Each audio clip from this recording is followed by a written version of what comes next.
अयोध्या नगरी में खुशियों का माहौल था।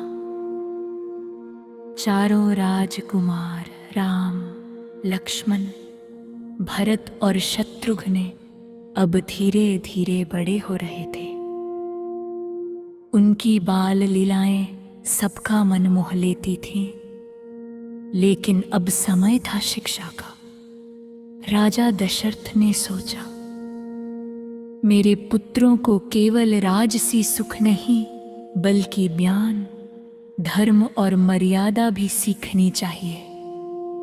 इसीलिए उन्होंने चारों भाइयों को गुरु वशिष्ठ के आश्रम यानी गुरुकुल भेजने का निर्णय लिया। जब यह बात महल में फैली तो पूरे राजमहल का वातावरण भावुक हो गया। माता कौशल्या, माता कैकेयी और माता सुमित्रा तीनों के हृदय में एक ही भाव था, अपने बच्चों से बिछड़ने का दुख और उनके उज्जवल भविष्य की खुशी। माता कौशल्या ने राम जी को अपने पास बुलाया, उन्हें गले लगाया, जैसे समय को रोक लेना चाहती हो। उनकी आंखों से आंसू बहने लगे, लेकिन उनके चेहरे पर गर्व भी साफ दिखाई दे रहा था।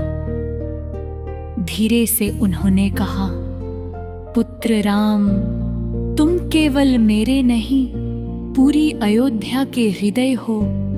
तुम जहां भी जाओगे प्रकाश ही फैलाओगे। राम जी ने विनम्रता से माता के चरण छुए और मुस्कुराते हुए बोले, माता आप चिंता मत कीजिए, मैं गुरुकुल जाकर ऐसा ज्ञान प्राप्त करूंगा जिससे आपका और हमारे कुल का नाम सदैव ऊंचा रहे। लक्ष्मण जी भी भावुक हो उठे, उन्होंने राम जी के साथ रहने की प्रतिज्ञा की। भैया, मैं आपके बिना एक पल भी नहीं रह सकता, जहां आप जाएंगे मैं भी वहीं जाऊंगा।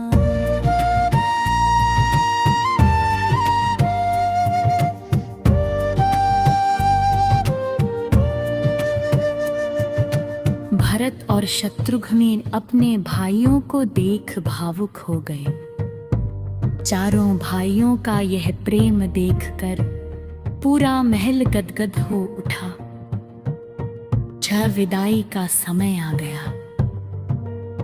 राजमहल के द्वार पर रथ तैयार खड़ा था।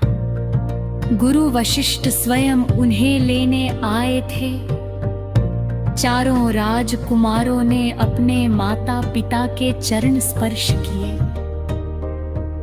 राजा दशरथ ने उन्हें गले लगाया, लेकिन उनकी आंखें नम हो गईं। उन्होंने कहा, जाओ पुत्रों, धर्म और सत्य के मार्ग पर चलना।